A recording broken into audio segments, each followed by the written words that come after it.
EM, abreviação para esclerose múltipla, é uma doença crônica no cérebro e na medula espinhal. Quando você sofre de EM, a bainha mielina está cronicamente inflamada. A bainha mielina é a cobertura de proteção que está ao redor das suas células nervosas. A inflamação crônica dessa cobertura faz com que, gradualmente, ela desapareça completamente. Por causa disso, seus nervos estão cobertos com tecido conectivo.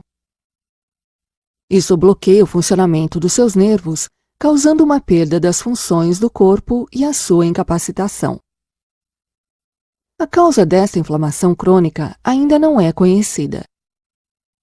Os sintomas da EM são problemas de visão, alfinetadas e formigamento, uma sensação dormente nos braços e pernas, dor ou sensação de queimadura nos braços e pernas, incontinência, fraqueza nos músculos e rigidez muscular. Algumas queixas podem ocorrer em episódios curtos, de poucos segundos ou de vários dias.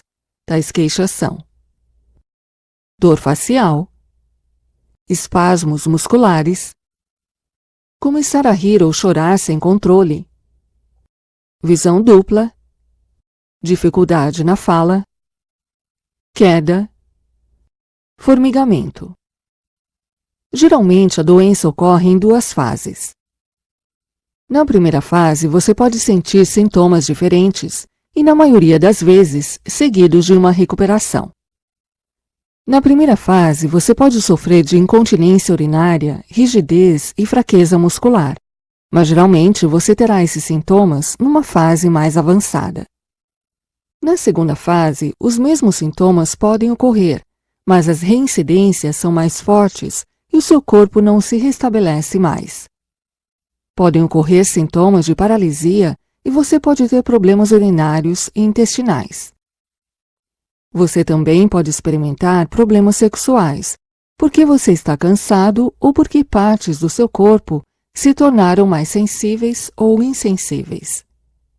Você também tem um risco alto de contrair infecções como pneumonia, porque muitas pessoas com EM acabam confinadas na cama numa fase mais adiantada. Quando você tem EM, você pode se beneficiar de medicamentos que reduzem as inflamações e outras dores, como problemas urinários, espasmos e sensitividades, dores, cansaço e fraqueza. A EM tem pouca influência no seu tempo de vida, mas influencia a qualidade de vida por causa da diminuição das funções. Um especialista em reabilitação, um fisioterapeuta ou um terapeuta ocupacional podem ajudá-lo a continuar móvel o quanto for possível.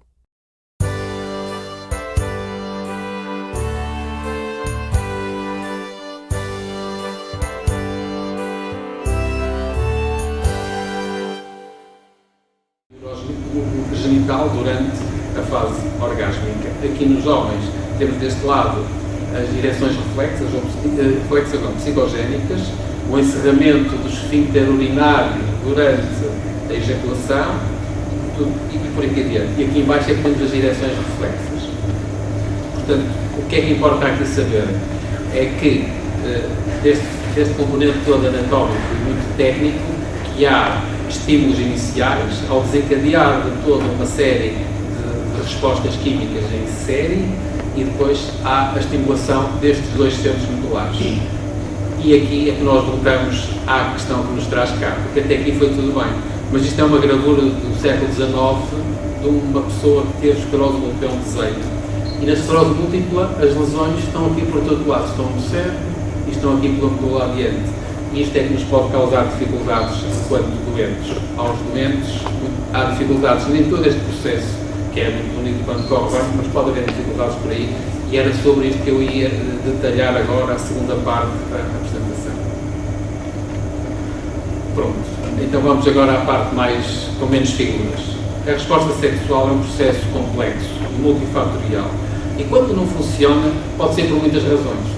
Pode ser por razões cognitivas, por razões mentais propriamente ditas, pode ser por razões psicológicas e sociais, Pode ser por razões neurológicas, que é isto que falamos, e pode ser por razões vasculares. Nós sabemos que as pessoas diabéticas têm mais dificuldades sexuais do que as pessoas não diabéticas, que as pessoas fumadoras têm mais dificuldades sexuais que as não fumadoras. O que é que têm em comum os diabéticos e os fumadores?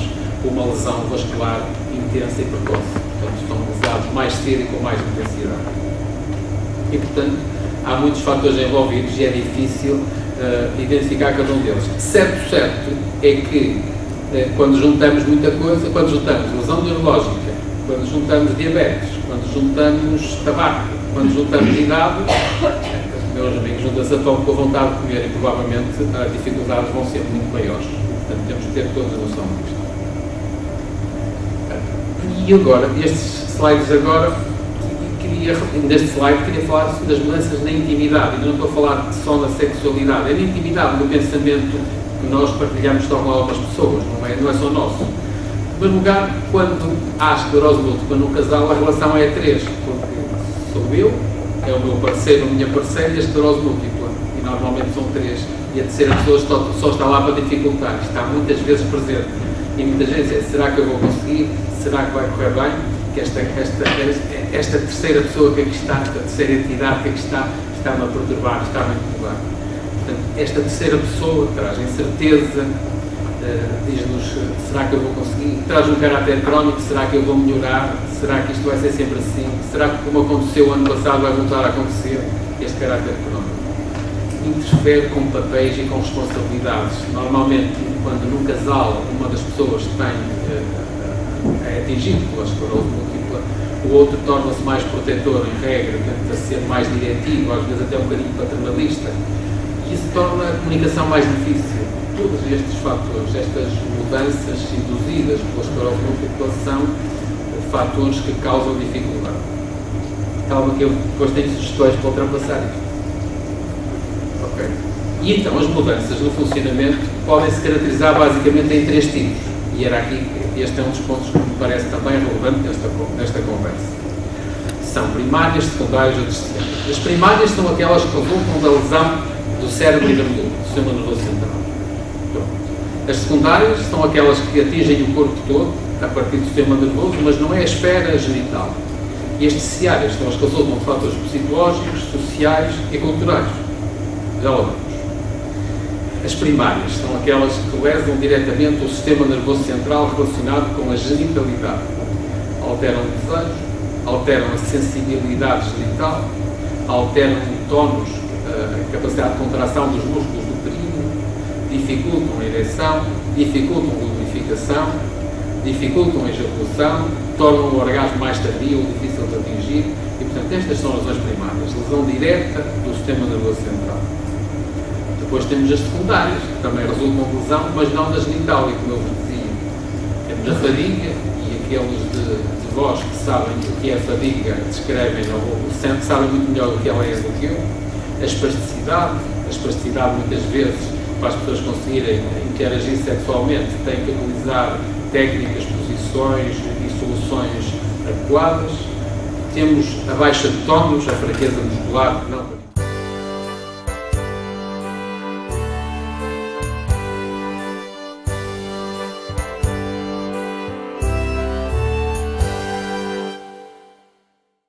Sensação de tendência que muitos doentes têm, tudo isto influencia as relações sexuais e as relações de intimidade. Então, o que é que nós podemos fazer quando temos um doente com esclerose múltipla e com queixas de disfunção sexual? Primeiro de tudo, temos que fazer uma história clínica que seja dirigida aos sintomas. Eu, há um bocadinho disse, os doentes também têm que falar disto, mas cabe aos médicos e aos cuidadores e aos outros profissionais de saúde terem atenção e lembrarem-se que muitas vezes se não questionarmos quem está à nossa frente, ele também não vai falar disto, e para isto devemos fazer uma série de questões, seja se têm dificuldades nas relações, seja usando ferramentas, questionários. Muitos dos que estão aqui presentes provavelmente já responderam a questionários sobre disfunção sexual, provavelmente até já tiveram contato com estes questionários. É uma boa maneira de poderem, cá está, mais uma vez, se há dificuldade em falar, muitas vezes escrever ajuda. E muitas vezes responder a este tipo de ferramentas permite-nos abordar questões que de outra forma não seriam abordadas.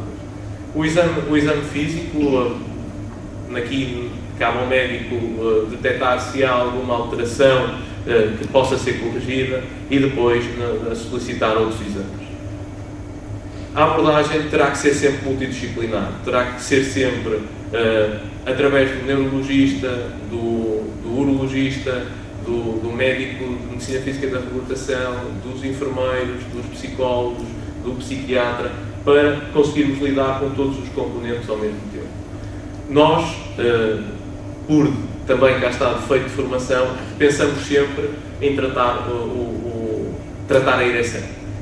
E nós, urologistas, estamos mais habituados nesta parte.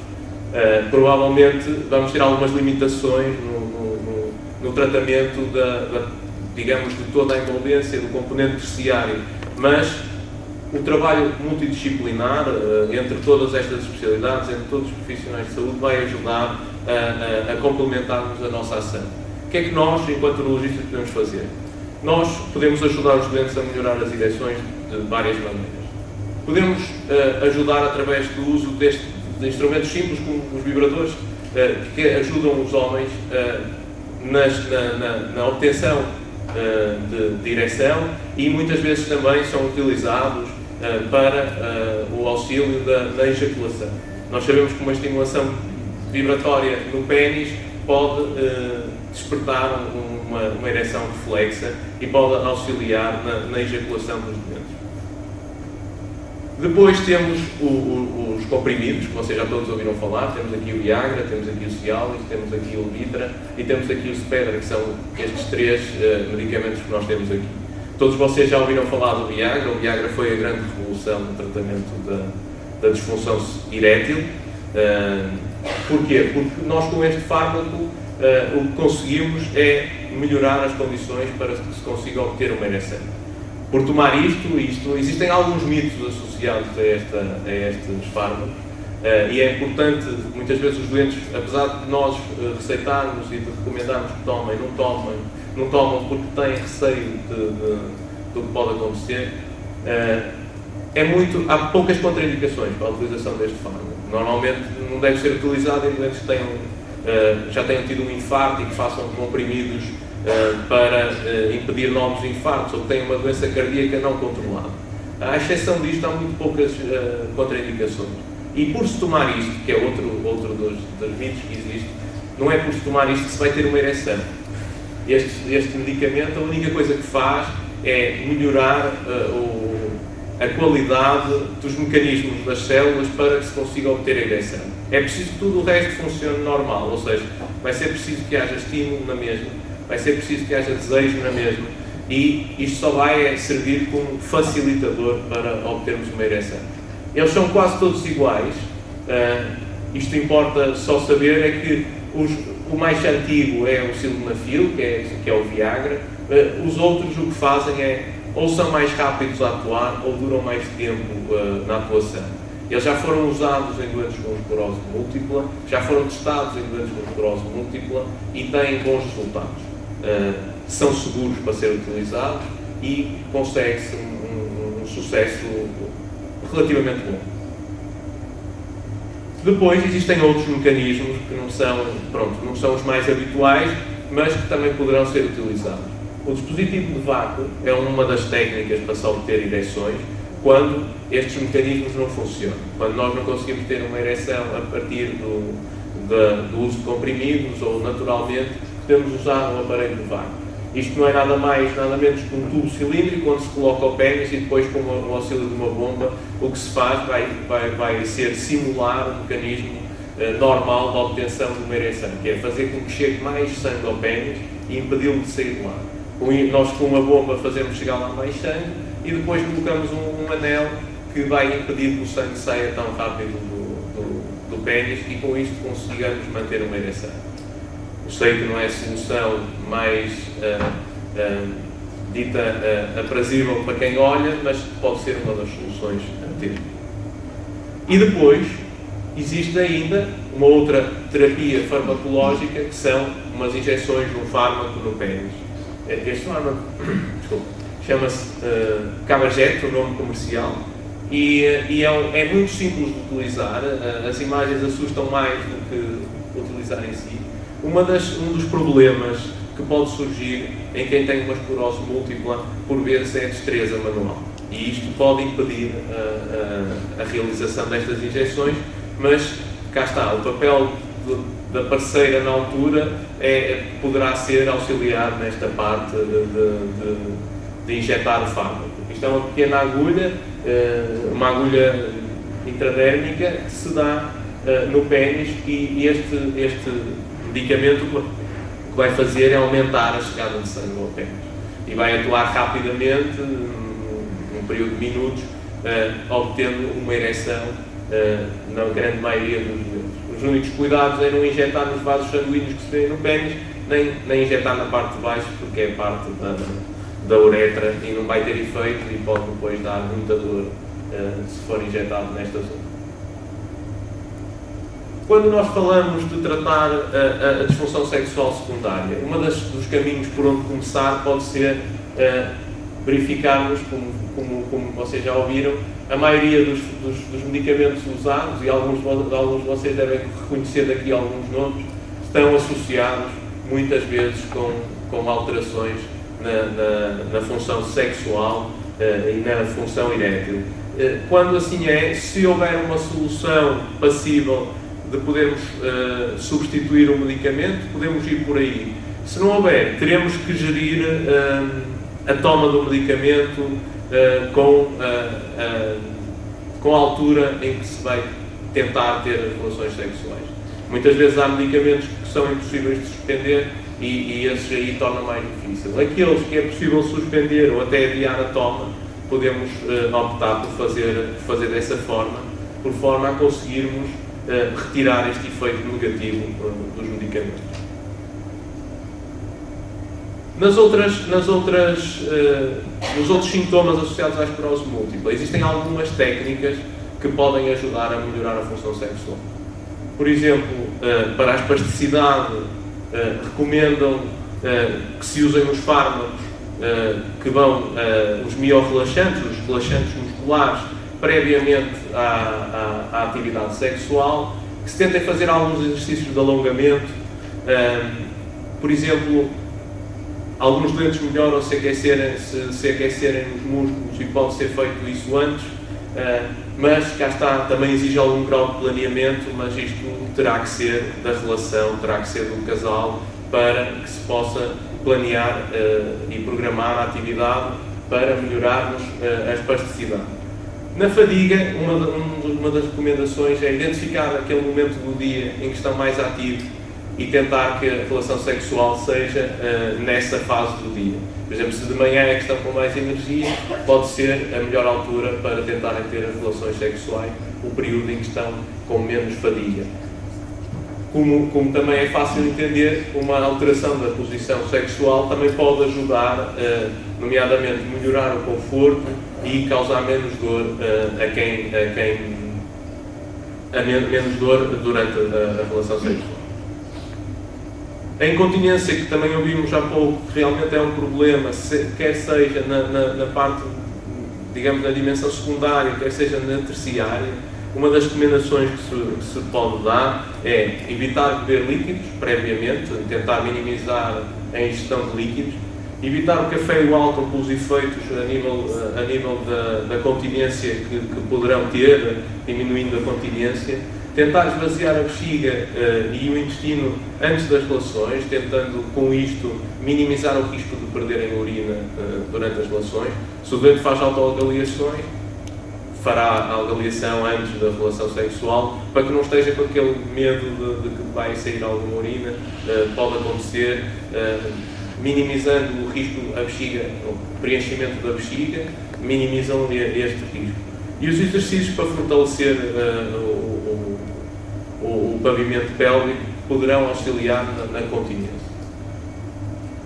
Na disfunção sexual terciária, o nosso tratamento aqui será também providenciar o auxílio necessário na equipa multidisciplinar, e aqui tem que se tentar, digamos, discutir os problemas associados, discutir a parte da autoestima, discutir os sintomas de depressão, discutir tudo isto e arranjar atividades como esta, por exemplo, criar grupos de apoio, fazer atividades de esclarecimento, porque ajuda sempre que os doentes se identifiquem com este e percebam que não são os únicos a ter este problema e que se falarem sobre isto provavelmente vai haver quem nos possa ajudar.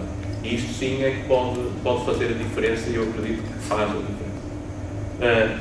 Em jeito de conclusão, a disfunção sexual é muito prevalente na esclerose múltipla, está subdiagnosticada, apesar disso tem um impacto muito grande na qualidade de vida e nós devemos trabalhar sempre em contacto com outros cuidadores, em contacto com outros profissionais, quer seja na avaliação, quer seja no tratamento.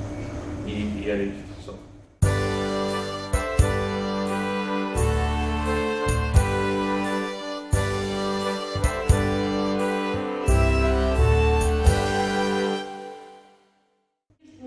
A aprovação, pelo menos pelo Infarmed, de todos estes medicamentos. E estes são mais de 12.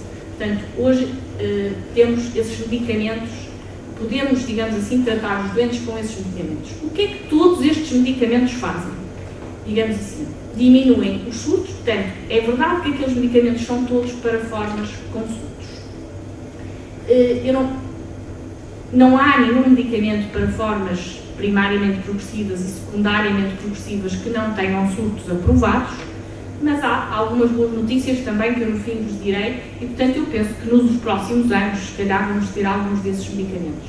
Mas o que é que estes que estão aprovados para doentes que têm surtos podem fazer e fazem? Diminuir o número de surtos que podem vir a ter, diminuir o número de lesões. Todos vocês sabem que as lesões, não todas as lesões, mas quanto mais lesões se tiver, no futuro a doença pode de facto levar à incapacidade. Diminuir, alguns deles diminuem a atrofia cerebral, que é algo que também existe nas pessoas que não têm a doença, mas nos doentes é um bocadinho mais rápido e o ser mais rápido também leva a que tenham mais déficits, sobretudo os cognitivos, e diminuir a progressão da doença. Portanto, de uma maneira ou de outra, eu não diria todos, mas a grande parte destes medicamentos fazem exatamente diminuir todos estes marcadores de doença que hoje sabemos que são importantes para modificar o que a doença vai ser.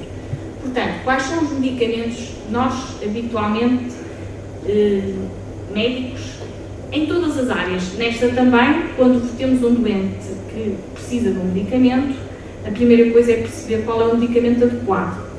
Para a maioria dos doentes, as doenças têm, em uma porcentagem grande de doentes, as doenças têm, digamos assim, uma apresentação que é semelhante.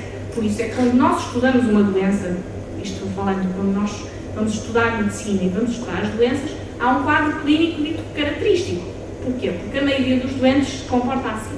E os medicamentos, quando também, digamos assim, são aprovados porque foram feitos em grupos de doentes, aqueles ensaios clínicos que vocês ouvem, e que os doentes têm, na sua globalidade, algumas características que são as mais ou menos típicas dessa doença. E, portanto, quando são aprovados os medicamentos, nós dizemos que são para aquele tipo, aquele curso de doença, aquela forma de doença.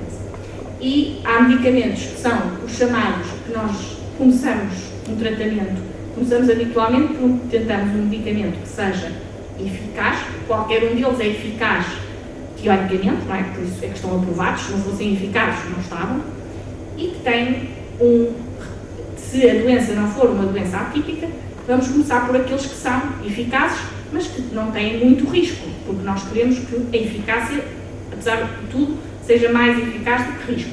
Portanto, vamos começar por o que se chama uma primeira linha, medicamentos que são eficazes, mas não têm muitos riscos. Depois, se for o doente tiver uma doença mais agressiva, mais grave, se nós não conseguimos, digamos assim, controlar a doença com estes medicamentos que são chamados primeira linha, então vamos para outros que são chamados segunda linha. Pronto. É evidente que há doentes que aparecem logo com uma doença muito grave e têm que logo começar com estes medicamentos. Isto para dizer que alguns de vocês podem ter começado com um medicamento destes, porque a doença naquela altura precisava de um medicamento mais forte. Portanto, isto é muito importante perceberem. À medida que nós melhoramos a eficácia, em termos de eficácia, portanto, quanto mais eficaz for um medicamento, provavelmente o risco também é maior, mas é necessário esse risco e, portanto, nós precisamos mais de eficácia, usamos medicamentos mais fortes. Quando o risco nesses é elevado, temos que ponderar se o risco, digamos assim, é aceitável e se o doente é aceitável segundo as regras da medicina e para o doente. Isto é, tratar um doente não é dar um medicamento, é discutir com ele o medicamento, é muitas vezes o medicamento que vai o doente fazer é aquilo que é a opinião sempre conjunta do médico e do doente. O que é que os medicamentos que são mais antigos e que têm 20 anos de prática, o que é que nos podem ainda dar e que são uma vantagem relativamente aos mais novos? Sabemos que são eficazes e ao longo do tempo há doentes que todos, não sei se estão aqui alguns doentes, mas há doentes que estão há 10 anos, 15 anos a fazer interferon e nunca mais tiveram surtos e têm uma doença relativamente estabilizada. Portanto, e nós sabemos isto dos ensaios e dos estudos, é que há doentes que a doença se controla com esses medicamentos, seja interferon, seja Copaxone, e que são seguros. E, portanto, se nós temos eficácia, se o doente está bem e se não tem efeitos secundários, nós não devemos mexer. Isto é exatamente como é nos jogos, futebol, como as pessoas dizem habitualmente, é assim, uma equipa que ganha é para estar ali e não vamos andar a mexer. Mesmo assim, aquilo que fazíamos há 20 anos ou há 15 já é diferente, porque o mesmo medicamento é muito mais fácil de administrar hoje em dia. Isto está aqui até 2011, mas a 2015 ainda houve mais evolução e a verdade é que os autoinjetores vão mudando. Isso também ajuda a que os efeitos secundários, a que os medicamentos que têm efeitos secundários, que são estes medicamentos injetáveis, tenham menos efeitos secundários, sejam mais práticos, porque eles de facto, o problema de fazer uma injeção, é verdade que é mais difícil fazer uma injeção com comprimido, não podemos dizer que não é sempre mais difícil em princípio, mas é cada vez, digamos assim, ao longo do tempo, sabemos que tem sido melhorado. O que é que temos de novo, mesmo nestes medicamentos injetáveis, e este ano, e neste momento, já podemos, digamos assim, dizer aos doentes, neste momento na consulta ainda não estamos a usar, mas será muito breve que iremos usar, temos um interferon que só é usado de 15 em 15 dias, que é subcutâneo e que para doentes muito provavelmente que têm algum problema a fazer as suas injeções. Nós sabemos que é uma nova maneira, digamos assim, é um medicamento com um mecanismo de ação. É exatamente o interferon, que vocês têm o betaferon, o Extab e todos esses, só que tem uma molécula associada e, portanto, pode ser dado de 15 em 15 dias. Mas não é o mesmo medicamento, porque os medicamentos não é só aquela molécula, é tudo o resto que lá está. E, portanto, isto para dizer que não é a mesma coisa do que trocar um pelo outro. Não é que eu esteja aqui a defender os medicamentos no sentido, mas também os genéricos não são iguais ao outro medicamento que não é genérico.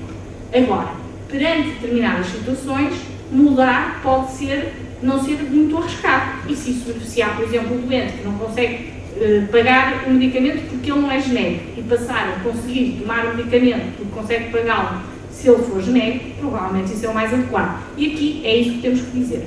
É que, portanto, este é um medicamento, o tal de 15 em 15 dias, será o interferon pegilado, será seguramente uma vantagem, porque é só de 15 em 15 dias, e depois o Copaxone, que muitos doentes que estão a fazer já sabem, e assim, em automático, eu diria assim, dobrou a dose e sabemos que 3 vezes por semana é igual a 7 dias por semana e, portanto, eu diria que a maioria dos doentes que estejam a fazer Copaxone podem trocar para este medicamento.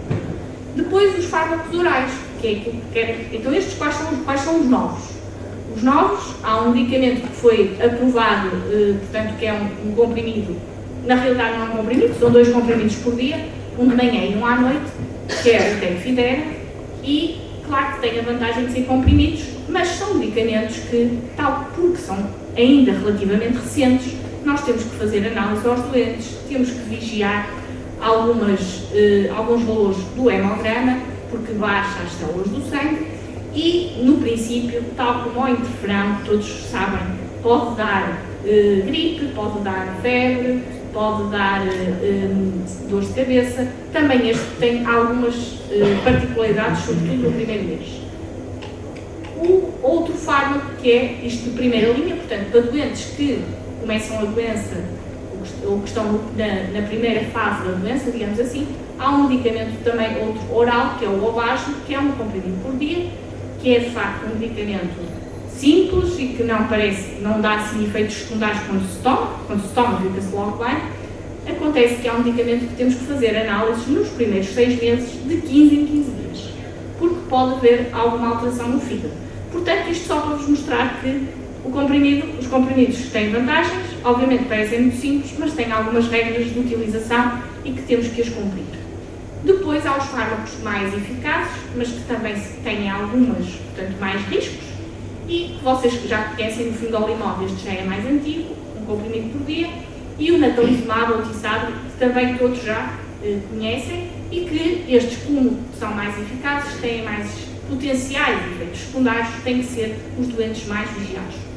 Os doentes têm uma doença mais grave e muitas vezes também precisam de maiores cuidados. Por fim, este medicamento, que é o tal Lentrada, ou Lentosumab, que é de facto um medicamento que nos ensaios clínicos mostrou ser o mais eficaz. É um medicamento que é feito no hospital, que é feito no primeiro ano 2 doses, em hospital de dia, 2 doses, desculpem, é feito durante uma semana de tratamento, duas doses, e depois 3 dias passado um ano. É um medicamento tão forte que só se faz naquela semana e depois só se faz no ano a seguir. Portanto, é um medicamento que funciona quase como uma quimioterapia. Ele, aliás, é um medicamento que é usado em linfomas, numa dose muito mais baixa. É muito eficaz, mas como vocês percebem, é um medicamento que põe as defesas muito em baixo e, portanto, também tem riscos. Só deve ser utilizado em doentes que de facto necessitam dele. Porque há doentes, como vocês todos conhecem, eu insisto nisto, que a doença não é igual em todos os doentes, portanto, os doentes não precisam todos dos mesmos medicamentos. Pronto, este será um medicamento que nós ainda não temos em Portugal aprovado, mas que será uma segunda, terceira linha, digamos assim, será um medicamento muito eficaz. Claro que, ao fim de 5 anos, temos ainda que fazer, apesar de não fazermos mais medicamento, porque em alguns doentes, os doentes estão bem ao fim de 4 anos sem fazer outro tipo de medicamento, temos que vigiar porque há algumas doenças que podem aparecer, portanto implica sempre uma vigilância. Então como é que nós vamos fazer para tratar, digamos assim, em 2015, com estes medicamentos todos e estas setas todas, que isto é muito complexo, eu não quero que olhem muito para aqui, mas isto para vos dizer que estes esquemas que nós usamos são dinâmicos, isto é, as setas podem ir para baixo, para cima, algumas setas nós não sabemos, pomos aqui pontos de interrogação, porque provavelmente podem ir ao contrário, ainda que não se tenha provado ou que não existam ensaios, mas nós vamos ter que tratar os doentes com estes medicamentos todos. Como fazer?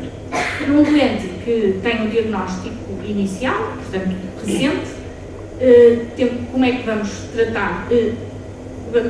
Que medicamento começar e quando começar. E depois temos a outra situação que é alterar o tratamento. Quando é que nós vamos alterar esse tratamento e porquê é que o vamos alterar e quando e para que tipo de medicamento. A primeira coisa, e isto é muito importante, é que o doente tenha um diagnóstico de esclerose múltipla ou de uma situação que põe que o risco de vir a ter a doença é muito alto. E, portanto, hoje em dia, nós cada vez diagnosticamos mais cedo e mesmo às vezes basta um surto para nós conseguirmos dizer que existe uma doença crónica, porque a ressonância permite-nos dizer isso. Portanto, nós diagnosticamos muito mais cedo, mas também é verdade que às vezes precisamos de um tempo porque nos falta um marcador de doença. Portanto, quando temos esse diagnóstico, vamos discutir com o doente o que é a doença, naquele doente em particular, o que é que pode mudar, É muito diferente se é uma pessoa muito jovem, que ainda não tem filhos, ou uma pessoa já com mais idade que já tem filhos. Uma pessoa, depende, portanto, isto tudo tem que ser discutido com o doente e abordar, e muitas vezes vão dizer, ainda não comecei o medicamento. Às vezes a vontade é de dar o medicamento, mas nós ao dar o medicamento vamos querer melhorar o doente, a saúde do doente, e às vezes damos um medicamento e o doente fica mais ansioso e se calhar não estamos a melhorar nada. Portanto, às vezes é preciso tempo algum tempo para começar a medicação, porque não é atrasar um mês um medicamento ou 2 meses numa doença crónica que vai modificar o que é que a doença vai ser nos 20, 30, 40 anos seguintes. Que fármacos é que devemos escolher? Depende se é uma doença. O que é muito importante é, relativamente à doença, se é uma doença que teve muitos surtos, se teve um único surto, mas foi um surto muito importante, se o doente ficou com mazelas ou não, se a ressonância é uma ressonância muito ativa, depois, se tem outras doenças, porque isso também vai fazer com que possamos não usar um medicamento e usar outro, e depois, o que eu já vos disse, a idade e o sexo também, porque as pessoas ainda é assim, e portanto as mulheres é que têm filhos, e portanto o que acontece é que há medicamentos que de facto a mulher não pode engravidar ou não deve engravidar com eles porque têm um risco muito alto de ter crianças com deficiência.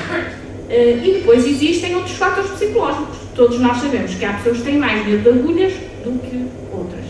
Há pessoas que não gostam de tomar comprimidos, que até tentam tomar em xarope quando têm uma gripe ou o que seja. Portanto, também há quem não tolere comprimidos. Portanto, isto tudo influencia que medicamento vamos começar. Globalmente, como vos disse, podemos dizer que a maioria dos doentes começa com estes medicamentos de primeira linha, portanto, com as tais de interferão, o Copaxone e os outros 2 orais, e uma porcentagem menor quando a doença é muito grave, isto é só quando a doença é muito grave no início, é que nós de facto usamos estes medicamentos que são mais eficazes, mas que têm também riscos acrescidos. Portanto, o doente começa a tomar o medicamento. Quando é que vai alterar o medicamento? Se o doente estiver estável, se não tiver surtos, se estiver adaptado à medicação, nós não devemos mudar o medicamento. Devemos manter. Isto é uma regra na medicina. Quando é que vamos mudar? Quando a doença não está controlada, quando existem efeitos secundários que podem interferir com a segurança, isto é, quando as análises mostram alterações que nós temos que parar porque tem alterações no fígado, quando tem os tais linfócitos, as células que são importantes para as infecções muito baixas, aí temos que parar o medicamento, portanto, quando temos efeitos secundários. Ou então, a outra causa de mudar a medicação é o doente, de facto, não estar adaptado àquele medicamento, acabar por não fazer o medicamento, e nós sabemos que a primeira regra para o medicamento funcionar é ser tomado, e, portanto, isso é uma outra causa. Quem é que vai mudar o tratamento e como é que isto é decidido? Em geral, isto é decidido e tem de ser decidido com o neurologista, que pode ser quem propõe ou quem acha que, de facto, a opinião é muito importante, mas depois é importante a do enfermeiro, é importante de outros colegas de outras áreas e seguramente do doente e partilhar isso com os cuidadores. Quando é que, o que é isto da atividade da doença? Mas, doutora, muitas vezes perguntam-me isso, mas a minha doença está mesmo estável ou não está? Pronto. A atividade, o mais importante são os surtos ou as sequelas ou a dificuldade que o doente tem. Claro que se o doente andava 500 metros e passa a andar 100, é porque alguma coisa está diferente. Pronto. Portanto, isso é o que se chama, digamos assim, a doença estar ativa. Também a ressonância mostra lesões que podem estar ativas. Nesse caso, nós mudamos para quê? Para um medicamento que tenha, em princípio, maior eficácia. Portanto, muda de um medicamento que é de primeira linha para um de segunda, que são aqueles tais medicamentos mais fortes. É evidente que com estes medicamentos novos, e nós sabendo que quanto mais cedo controlarmos a doença, melhor, sobretudo em pessoas que têm uma doença há poucos anos, há menos de 5, provavelmente, anos, 5 é um valor, pode ser 4, pode ser 6, pode ser 7, se o doente for muito jovem, vamos querer que o doente esteja muito bem de todos os aspectos. portanto, que a ressonância esteja bem, que o doente não tenha surtos, que não progrida de incapacidade, e então vamos poder, às vezes, dizer, pronto, este medicamento não funciona, ou melhor, este medicamento funciona ainda alguma coisa, não tem surtos, mas olha, tem aqui uma lesão a mais. Se calhar, vamos, neste doente em particular, porquê? Porque é muito jovem, porque tem muitos anos à frente e porque a doença ainda pode vir a sintotomar. E nesse, provavelmente mudar para um medicamento que ainda é uma eficácia semelhante, portanto, mudar de interferão para Copaxone, se calhar faz sentido, ou para um outro medicamento de primeira linha. Claro que há algumas regras gerais, estas são as da Direção-Geral de Saúde, que tentam ajudar, digamos assim, ajudar e orientar, que isto são orientações, portanto, não é que sejam todos os doentes que caem aqui nestas regras, não, isto é para a maioria dos doentes. E é para que não seja diferente o hospital A, do B, do C, do D, para que tenhamos alguma, digamos assim, alguma regra. Portanto, e há algumas regras já em Portugal. Alterar o medicamento por efeitos secundários. Já vos falei, portanto, quando têm alterações nas análises, alguns de vocês sabem que por causa de passarem a ser JC positivos, a tal serologia do vírus que não nos faz mal se nós não estivermos sob determinados medicamentos, podem ser causa para mudar o medicamento. Outros efeitos clínicos, não de análises, são aquilo que todos vocês já leram, uns conhecem porque já tiveram, outros porque já viram outros doentes, mas há alguns efeitos secundários que hoje podemos lidar com eles diferentes. Por exemplo, estas lesões graves na pele, provavelmente hoje, se o doente disser assim, eu prefiro usar um medicamento oral, o que tem que perceber é que se tiver lesões na pele e se estiver muito estável, que isso pode ter um risco, porque o medicamento oral é outro medicamento e, portanto, vamos modificar, não sabemos se ele responde àquilo, mas, por exemplo, podemos usar interferão de 15 em 15 dias e isso não ser tantas injeções. A outra mudança de medicação é quando planearmos uma gravidez. Portanto, também sabemos que os chamados medicamentos de segunda linha têm que ser parados. No caso do interferão e do Copaxone, são os medicamentos mais seguros para isso. Portanto, hoje sabemos que o doente até pode engravidar sobre estes medicamentos e depois paramos o medicamento e durante a gravidez, se for um doente relativamente estável, e deve ser hoje em dia porque, de facto, estes são os medicamentos que são mais utilizados em doentes estáveis, tudo vai correr bem. Os medicamentos orais, de primeira linha, um deles, como eu vos expliquei, é assim, não pode, a mulher não deve mesmo engravidar. Alguns deles, no caso da teriflunomida, que é aquele comprimido só por dia, fica no organismo, pode ficar até 2 anos. Portanto, se planearem uma gravidez, tem que se tirar o medicamento, tem que se fazer uma manobra de retirar o medicamento da circulação. Portanto, pode ser um bocadinho mais complexo e, portanto, em mulheres muito jovens pode não ser o adequado.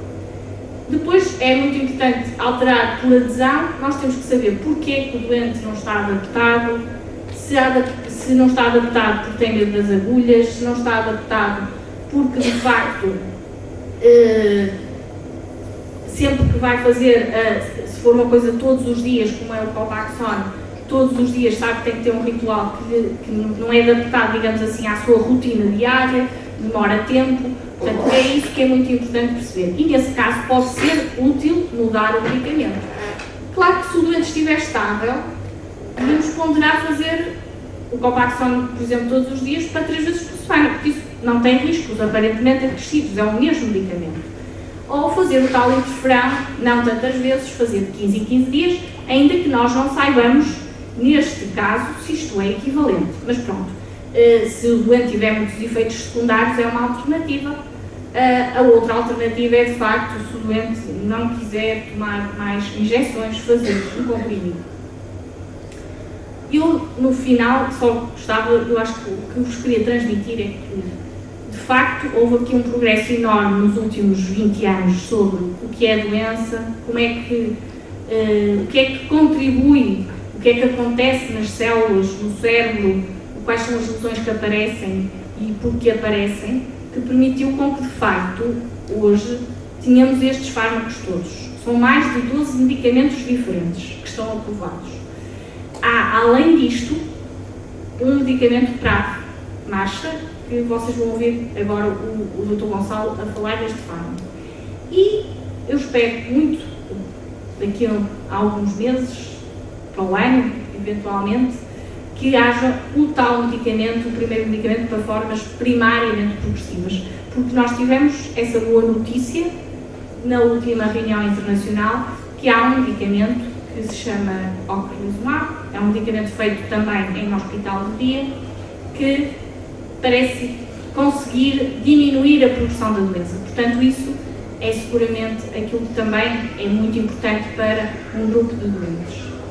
E por fim, obrigada.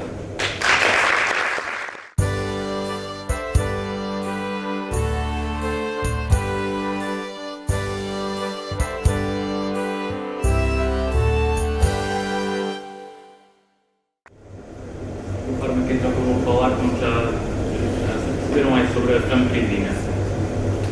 Na esclerose múltipla, como também vocês bem sabem, é uma doença que nós chamamos de desmielinizante. E qual é que é o facto? É que os nossos nervos têm umas bainhas que protegem a condução do nervo em si. Essas bainhas, nestas doenças, começam a ser destruídas. Há um processo de desmielinização. Essas bainhas chamam-se mielina e há a perda dessa mielina. Há esta destruição pequenina dos nervos que causa lesões desmielinizantes e é este o fundamento principal da doença. O que vocês também muito bem sabem é que os sintomas da esclerose múltipla devem ser das doenças que têm os sintomas mais diversos. Como podem ver aqui, eles são inúmeros. O tratamento sintomático tem a ver com o tratamento dos sintomas em si, não do tratamento da doença, mas sim dos sintomas. Claro que para a maioria dos sintomas há muitos tratamentos que já muitos conhecem e alguns esperam fazer. Aqui trouxemos hoje especificamente um tratamento por ter surgido apenas durante este ano para o tratamento específico da incapacidade da marcha. Como podem ver ali, é um dos sintomas que afeta uma grande percentagem dos doentes com esclerose múltipla. E então este medicamento chama-se então a famotidina. A famotidina, basicamente o que ela é um bloqueador dos canais de potássio. E o que é que este fármaco tem de particular? Ali no primeiro slide, do lado direito, o que vem é um nervo afetado por um doente com esclerose múltipla em que realmente há uma perda daquelas bainhas que estão ali a um amarelo esverdeado que vocês veem, que é a mielina. Quando há perda destas bainhas, há uns íons que saem do nervo que são o potássio. Estes íons permitem que haja uma condução nervosa naquele nervo, permitem que seja conduzida a informação. O que é que a famotidina faz? Faz um bloqueio dos canais de potássio e impede que este íon saia de dentro da célula nervosa. Ao impedir que ele saia, ele fica em concentrações mais altas dentro da célula, permitindo assim que haja um transporte da informação, mesmo em nervos que estão danificados pela doença. Foi assim um medicamento que os estudos que trouxeram inicialmente quiseram aprovar para o tratamento sintomático desta diminuição da capacidade de marcha que afeta muitos dos doentes com esclerose múltipla. O seu efeito, no entanto, tem vindo a ser cada vez mais estudado e tem-se demonstrado que tem efeitos em outros domínios, nomeadamente na parte cognitiva e mesmo na função não só da marcha, como ele foi aprovado, mas também da extremidade superior, ou seja, da destreza manual. O que vou aqui agora mostrar é mesmo a nossa experiência desde que começamos a usar este medicamento. Estes dados estão sempre a ser acrescentados porque os novos doentes estão a ser agora introduzidos como medicamento. Quando nós retirámos a última vez, tínhamos 54 doentes a fazer este medicamento. 54 doentes da nossa consulta aqui do hospital mesmo. O que nós verificamos é que os doentes, a nível de... fizemos umas médias, só para vermos que estão igualmente distribuídos, que não há nenhum doente que é selecionado em detrimento de outro. A nível de sexo, como podem ver, está equitativamente distribuído. A idade média é de 50 anos. O EDSS é a escala que nós usamos para avaliar a incapacidade da doença. E é particularmente importante porque este medicamento, como está aprovado para a diminuição da capacidade de marcha, só está indicado para doentes que estão entre um 4 e um 7 naquela escala do EDSS. É uma imposição do Infarmed que tem a sua lógica porque são estes os doentes que têm uma incapacidade de marcha com potencial para beneficiar deste medicamento. A nível de escolaridade, em média, os doentes têm uma escolaridade de 11 anos. 40% dos doentes estavam sob terapêutica modificadora da doença, aqueles fármacos que falámos anteriormente. 60% tinham medicamento para já um tratamento sintomático da marcha. A maioria dos doentes é um medicamento que vocês conhecem, que é o liorcedal, o baclofeno, que trata a espasticidade e pode ajudar um bocadinho a marcha. E muitos doentes também, quase metade, estavam a fazer fisioterapia. Em relação aos tipos de esclerose múltipla, como podem ver, também estavam equitativamente distribuídos, sendo que 1/3 dos doentes tinha então a forma surta-remissão, os outros 2/3 tinham as formas progressivas. E quanto ao padrão de marcha, nós como classificamos, o padrão de marcha é um padrão atáxico ou um padrão parético. O parético é quando a marcha é devida, a alteração da marcha é sobretudo devido a uma falta de força. O padrão atáxico é quando a alteração que o doente tem na marcha não é por ter a falta de força, mas mais por uma questão de equilíbrio. Tem que alargar um bocadinho a base para se conseguir suster de pé, e é esta a principal limitação. Este medicamento, para ser administrado, tem que ter uma avaliação prévia, para nós conseguirmos ver a sua eficácia realmente. Esta avaliação é feita com um teste, que já é um teste que já existe há muito tempo, que é o teste dos 25 passos. Basicamente, o que nós temos que fazer, e alguns de vocês que estejam a fazer um medicamento já tiveram que fazer o teste, é só medir numa distância medida previamente de 25 passos, ver a distância, o tempo que demoram a fazer essa distância. Fazemos esta medição na baseline, ou seja, no início, antes de iniciar o fármaco. Depois repetimos às 2 semanas para ver, nesse espaço de 2 semanas, qual é que foi a percentagem de melhoria. Porque aqui é que nós conseguimos dizer se estão a responder ao medicamento ou não. Os doentes que tiverem uma melhoria de 20% neste tempo, no tempo que demoraram a percorrer essa distância, são os doentes que são considerados respondedores, que estão a responder bem ao medicamento. Os doentes com uma melhoria inferior a 15% são considerados não respondedores e, portanto, se não respondem ao medicamento, é escusado darmos a continuá-lo porque não vão melhorar a nível da margem. Há ali um intervalozinho que ficava entre os 15% e os 20%, que eram doentes que não tínhamos a certeza se responderiam ou não ao medicamento, e então o que fizemos é, passar 2 semanas, fizeram uma reavaliação, e se passar essas 2 semanas começassem a responder ao medicamento, se tivessem melhoria de 20%, continuavam a fazer um medicamento. Então o que nós vimos foi que logo dos 54 doentes, logo 42 foram logo considerados respondedores às 2 semanas, ou seja, o medicamento parecia ter uma eficácia elevada. E destes, dos 42 respondedores, continuaram a fazer o tratamento e continuam ainda a fazer o tratamento, desde que continuem a responder. Dos outros, 4 foram então, continuam a passar das 4 semanas, estavam naquele intervalo entre os 15 e os 20, destes aqui mais 3 passaram a ser respondedores. Houve 5 doentes que foram logo considerados não respondedores à partida, 2 suspenderam por possíveis efeitos secundários do medicamento e um faltou à avaliação, que ele teve de ser excluído desta parte do estudo. Depois reavaliámos os doentes aos 3 meses e alguns doentes já reavaliámos aos 6 meses, inclusivamente neste momento já temos doentes que estão a ser reavaliados aos 9 meses. E como podemos ver, continuam a responder uma grande percentagem dos doentes. Aos 3 meses temos 38%, temos 38 doentes ainda a responderem, sendo que 2 ainda não tinham sido avaliados quando os dados foram recebidos, e mesmo aos 6 meses continuamos ainda com uma percentagem de 74%, uma vez que ainda temos 6 doentes que ainda não foram avaliados. Aqui é só mesmo para ver as percentagens que nós obtivemos de melhoria. Na primeira linha temos a medição então do teste dos 25 passos, e o que podemos ver é que ao longo do tempo, às 2 semanas, depois aos 3 meses e aos 6 meses, a melhoria continua a ser progressiva, sempre uma melhoria de 32% no início, 37% e 38%. Isto é a melhoria do tempo que eles conseguem, é a mesma distância ao longo de todo o tempo. O segundo teste é o MSW-12S, que é um teste, um questionário entregue aos doentes, que é para ver a percepção que eles têm da melhoria, para ver se sentem que está a haver melhoria realmente com o medicamento ou não, e como bem os doentes também notam que estão a ter melhoria com o medicamento. Quantos menos pontos tiver, menor é a sensação de incapacidade que eles têm da marcha. Portanto, melhor é o medicamento faz neles. Os outros 2 testes, aquele 9-HPTT, é o 9-0, como se chama a sigla inglesa, e são testes para ver a destreza manual, e o último chama-se Symbol Digit, e é para ver a parte cognitiva do doente.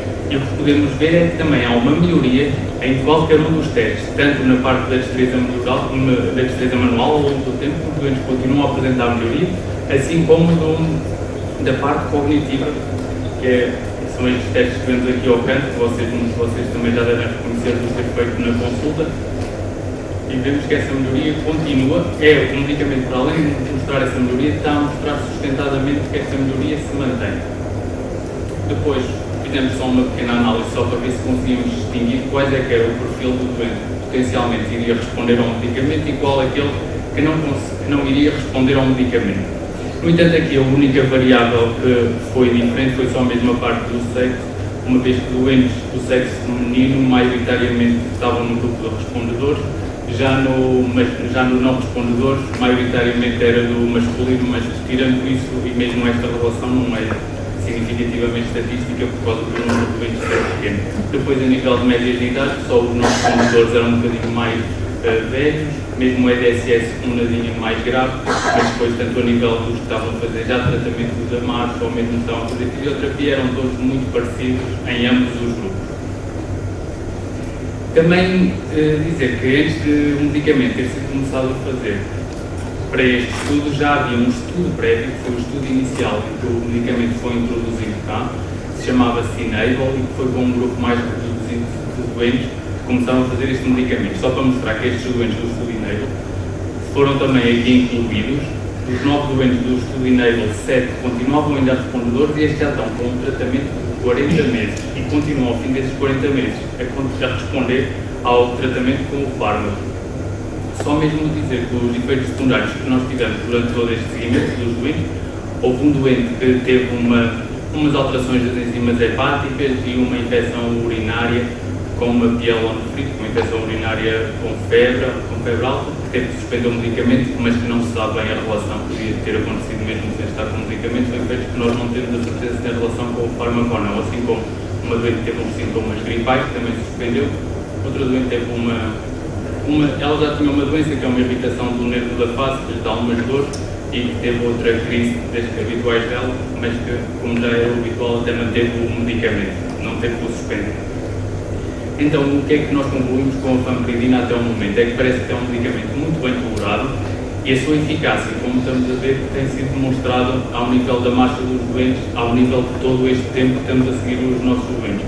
Para além disso, o que nós estamos ainda a constatar com este medicamento é que não só a marcha parece estar a beneficiar, mas também a parte da destreza manual e mesmo de funções cognitivas parecem estar a notar-se algumas a notar que estão a responder a este medicamento. Claro que está, isto são só estudos que ainda englobam um pequeno número de doentes, ou seja, vai ser preciso quando estudos de larga escala sejam feitos para conseguirmos provar mesmo estes fármacos, mas parece um medicamento, principalmente para o que é proposto, para a indicação de doentes com uma capacidade da marcha, parece um fármaco relativamente bom. E era tudo.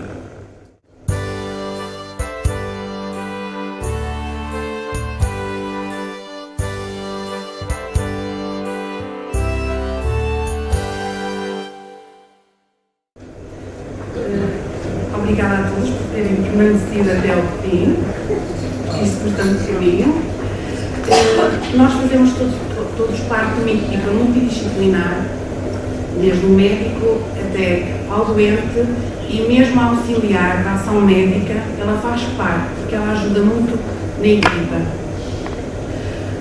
A consulta de enfermagem tem como objetivo ajudar a pessoa no processo de transição saúde-doença, ajudar também a sua adaptação, na aceitação do estado de saúde, promover o bem-estar e a qualidade de vida da pessoa e da família com esclerose múltipla,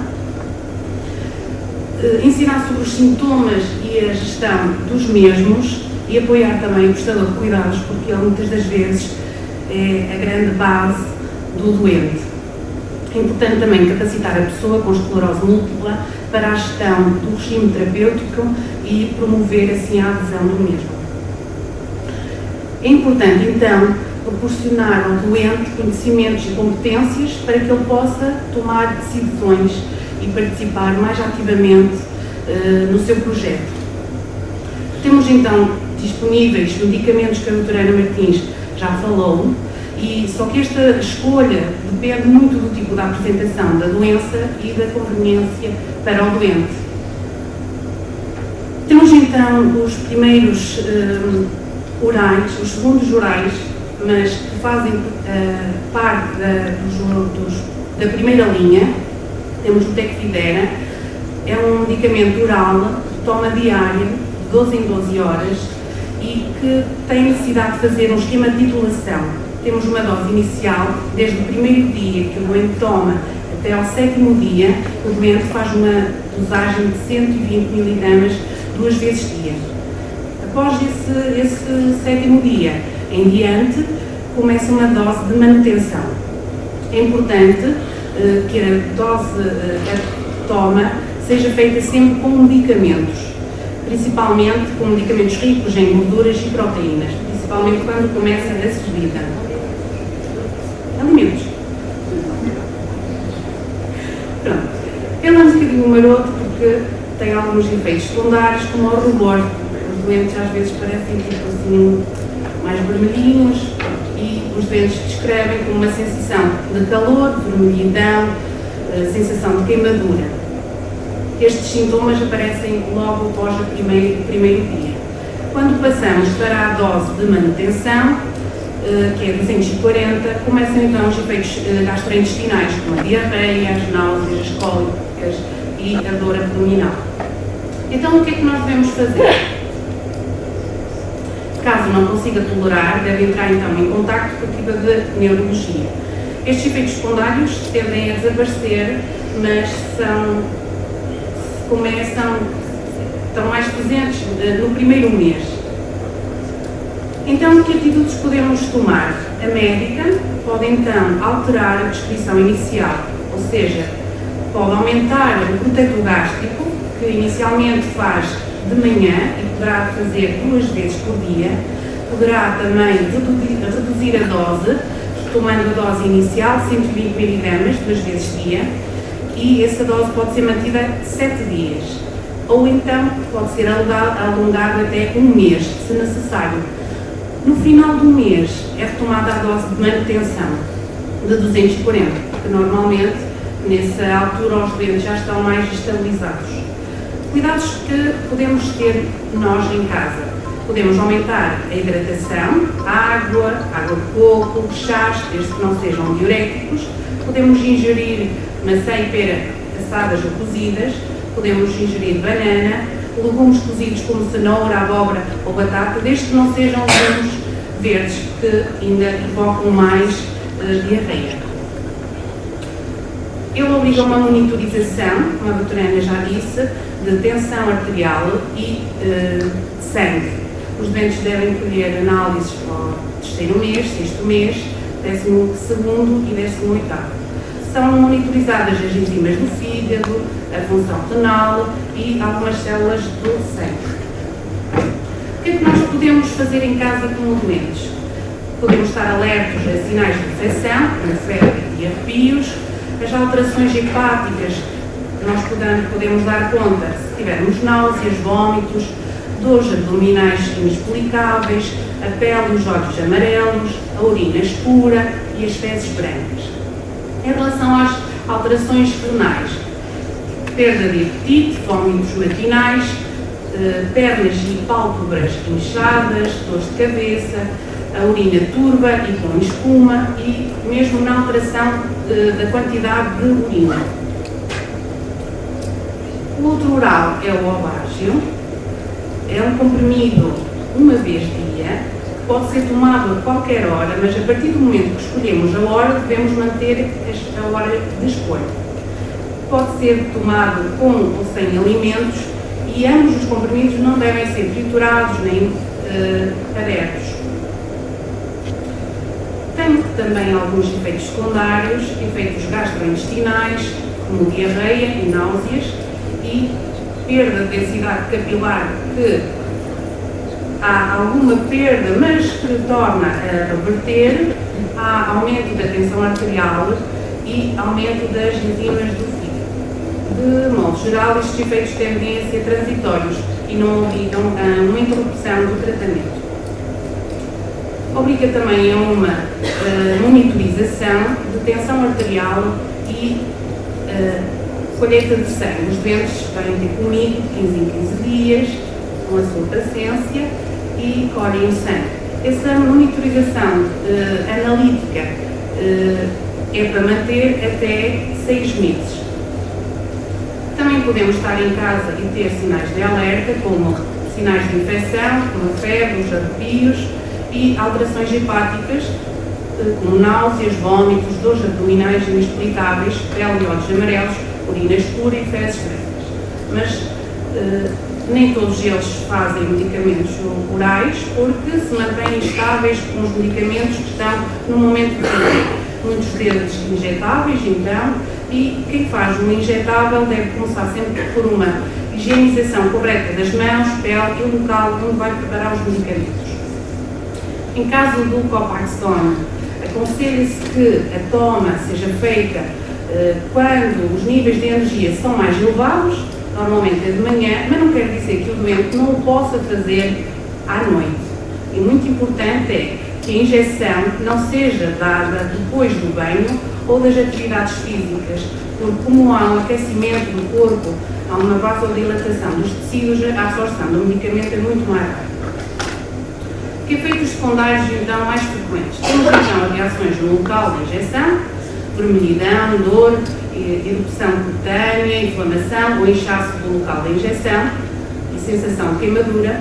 Para minimizar esses efeitos, podemos, então, retirar, como é um medicamento que está no frigorífico, a sua conservação é no frigorífico, deve ser retirado de 30 a 45 minutos antes da sua administração. Podemos também usar uma técnica de administração mais correta. Às vezes os doentes ficam com uns papinhos que parecem umas mordidelas, uns bichinhos, porque a profundidade não é mais correta.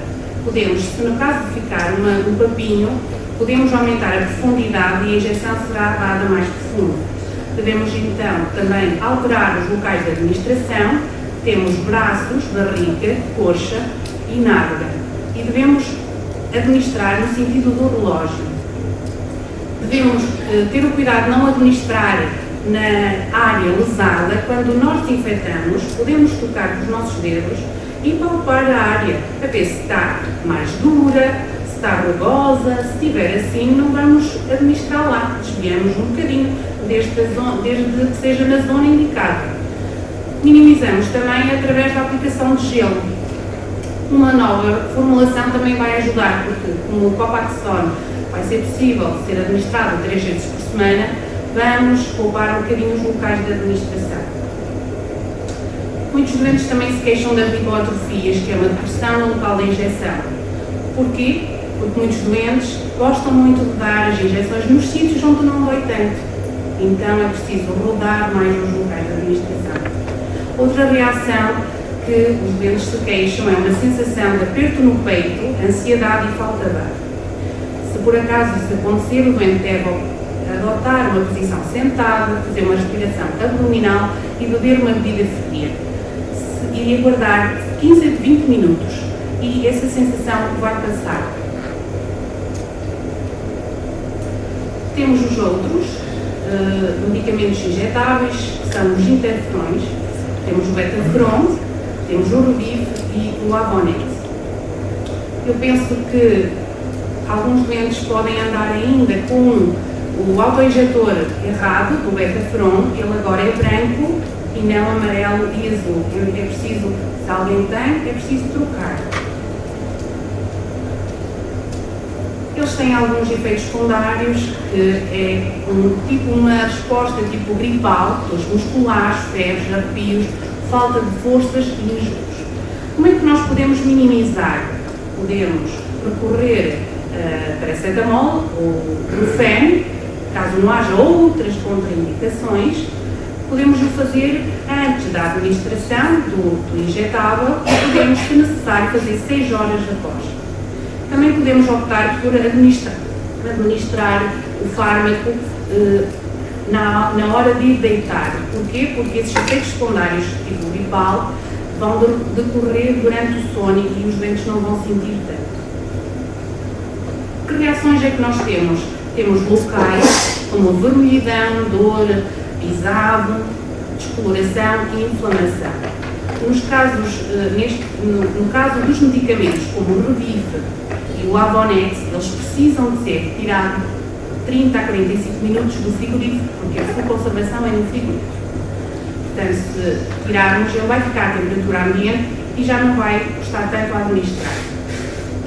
Deve ser usada uma técnica de administração correta e alternar os locais de administração. A intramuscular, que é o Avonex, só tem coxa, não podemos dar em outros sítios, mesmo que haja pessoas a dar na nata. Não é para dar, porque só foi estudado na coxa.